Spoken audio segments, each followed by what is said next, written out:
Hello বন্ধুরা, মোহনার দিকের আরও একটি নতুন ব্লগে তোমাদেরকে অনেক অনেক স্বাগত। আর আজ আমি তোমাদের সাথে শেয়ার করছি পুঁই পাতার বড়া। হ্যাঁ, তো এটাকে তোমরা পুঁই পাতার চপও বলতে পারো, কারণ চপে যেরকম আলুর পুর দিয়ে বানানো হয় সেরকমই আমি এখানে পুঁই পাতার ভেতরে আলুর পুর ভরে তারপর এগুলিকে বানাচ্ছি। হ্যাঁ, আর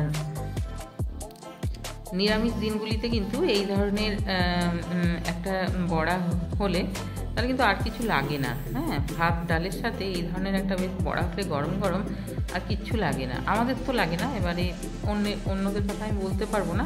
হ্যাঁ, তো ভীষণই টেস্টি হয় এটা। হ্যাঁ, তো তোমরা অবশ্যই একটা লাইক দিয়ে ভিডিওটা দেখা শুরু করো। আর তোমাদের একটা লাইক কমেন্ট আমাদেরকে নতুন নতুন ভিডিও বানাতে ভীষণই উৎসাহিত করে। হ্যাঁ, আর কিভাবে আমি বানাচ্ছি প্লিজ তোমরা পুরো ভিডিওটা অবশ্যই দেখো।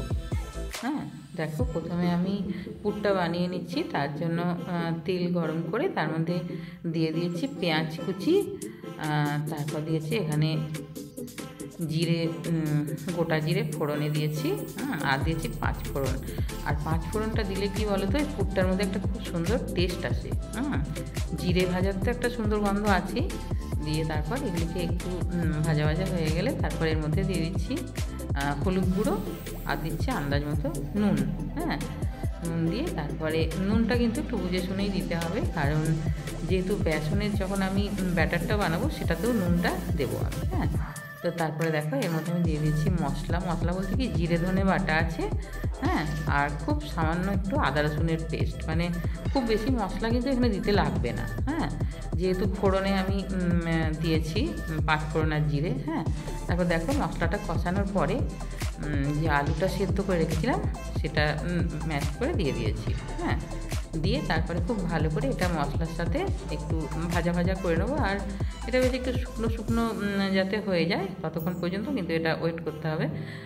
আর আঁচটা কমিয়ে রেখে তারপরে আমি পুরটা বানাচ্ছি। তারপর দেখো শেষে দিয়ে দিলাম একটু কাসুরি মেথি। কাসুরি মেথি দিয়ে দিলাম। কাসুরি মেথিটা দিলে চপের যে মানে পুরটা সেটার কিন্তু টেস্টটা ভীষণ ভালো হয়। আর তারপর দিয়ে দিলাম খুব সামান্য একটু চিনিটা দিলে টেস্টের ব্যালেন্সটা ঠিকঠাক হয়।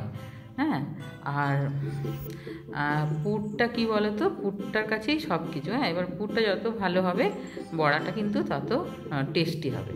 তো দেখো এইভাবে আমি পুঁইয়ের পাতা নিয়েছি, দিয়ে এরকম মুড়ে মুড়ে দিচ্ছি। কোনো অসুবিধা নেই, একটু যদি এধার ওধার হয় হ্যাঁ কোনো অসুবিধা নেই, কারণ বেসনের যে ব্যাটারটা ওটাতে যখন চুয়াবো তখন ওটা এমনিতেই পাতাটা এমনিতেই আলুর গায়ে আটকে যাবে। হ্যাঁ, এইভাবে দেখো সবগুলো বানিয়ে নিচ্ছি। আর পুঁইয়ের পাতাটা এখন যেহেতু কচি কচি পাতা সেই জন্য কী বলতো খুব একটা বড়ো নয়। এবার বড় হলে হয়তো একটু সুবিধে হয় আর কি।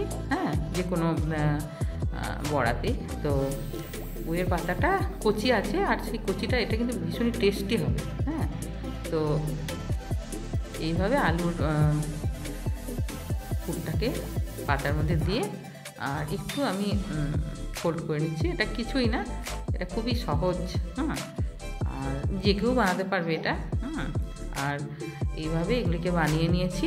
তারপর এখানে বেসনের যে ব্যাটারটা সেটা বানিয়ে নিচ্ছি। দেখো বেসনের মধ্যে আমি দিয়েছি কালো জিরে, নুন, হলুদ গুঁড়ো আর এখানে দিয়ে দিচ্ছি জিরের গুঁড়ো।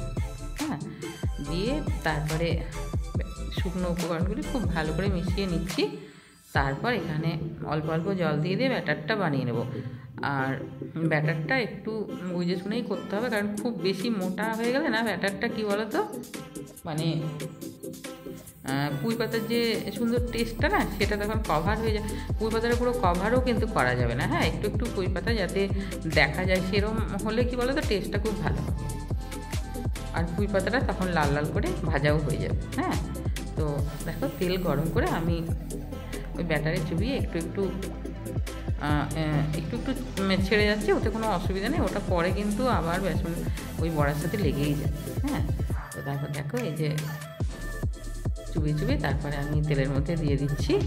আর এক সাইডে কিন্তু বেসনটা ঠিকঠাকই আছে, আর পাতাটা একটু একটু যে দেখা যাচ্ছে না, এটা কিন্তু পাতাটা লাল লাল যখন ভাজা হবে না, এটা খেতে খুব সুন্দর হয়। হ্যাঁ,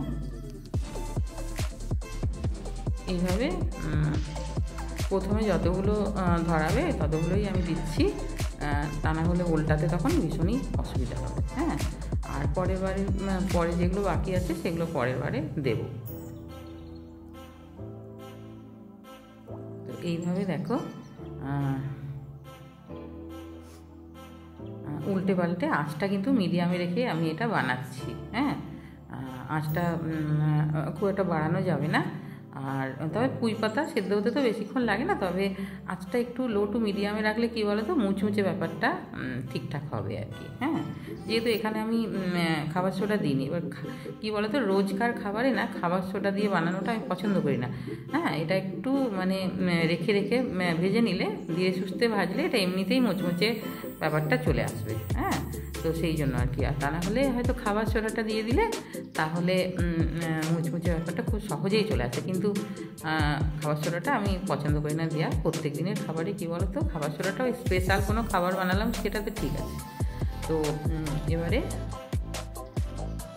এই যে বড়াগুলো দেখো গোল্ডেন কালার হয়ে গেছে, আর পাতাগুলোও বেশ ভাজা ভাজা হয়ে গেছে। এগুলিকে প্রথমবারেরগুলো আমি তুলে নিচ্ছি।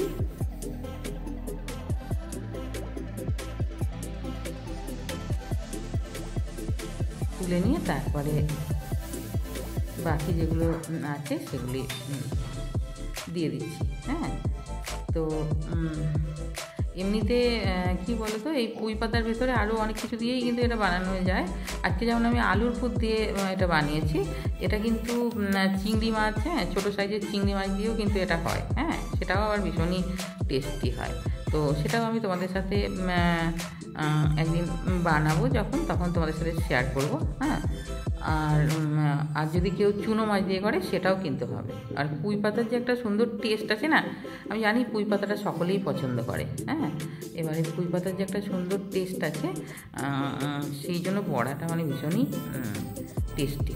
হ্যাঁ, আর দেখো আলু একটু বেঁচেছিলো, সেইটা আমি বেসনে চুবিয়ে একটা আলুর চপও বানিয়ে নিয়েছি। হ্যাঁ, তারপরে এগুলিকে উল্টে পাল্টে লাল লাল করে ভেজে নিয়েছি। আর এখানে আমি ঝালটা দিইনি, কারণ আমাদের বাড়িতে একটা বাচ্চা আছে তো ছোটো, সে মাঝে সাঝে কী বলো তো একটা খেতে চায়, তখন আবার সেই আলাদা করে ওর জন্য বানিয়ে দিতে হয়, তো সেই জন্য আর ঝালটা আমি এখানে দিইনি। এবারে ঝালটা কিন্তু তোমরা এখানে দিতে পারো। হ্যাঁ, ঝালটা আমি দিইনি। দিয়ে তারপর দেখো এই যে তুলে নিয়েছি প্লেটের মধ্যে, আর কীরকম অসাধারণ দেখতে হয়েছে দেখো, খেতেও সেরকম সুন্দর হয়।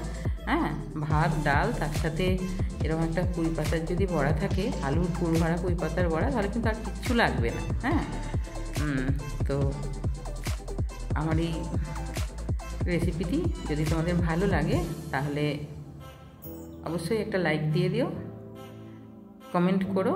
আর আমার চ্যানেলে যদি নতুন বন্ধু হয়ে থাকো তাহলে অবশ্যই চ্যানেলটাকে সাবস্ক্রাইব করে দিও, আর পাশে থাকা বেল আইকনটা প্রেস করে দিও, যাতে আমি নতুন নতুন ভিডিও আপলোড করলে তোমরা খুব সহজেই নোটিফিকেশানটা পেয়ে যাও।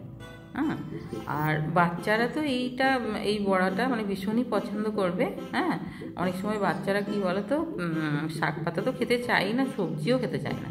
হ্যাঁ, তো এইভাবে একবার বানিয়ে দেখো, বাচ্চারাও কিন্তু ভীষণ পছন্দ করবে, বড়রা তো করবেই। হ্যাঁ, আর খুবই সহজ পদ্ধতিতে আমি তোমাদেরকে শিখিয়ে দিয়েছি, তোমরা কিন্তু এটা বাড়িতে অবশ্যই বানিও। হ্যাঁ, আর বাড়িতে সবাইকে বানিয়ে খাইও, দেখবে সবার খুব ভালো লাগবে। তো সবাই খুব ভালো থাকবে, দেখা হবে আরও একটি নতুন ব্লগে। বাই।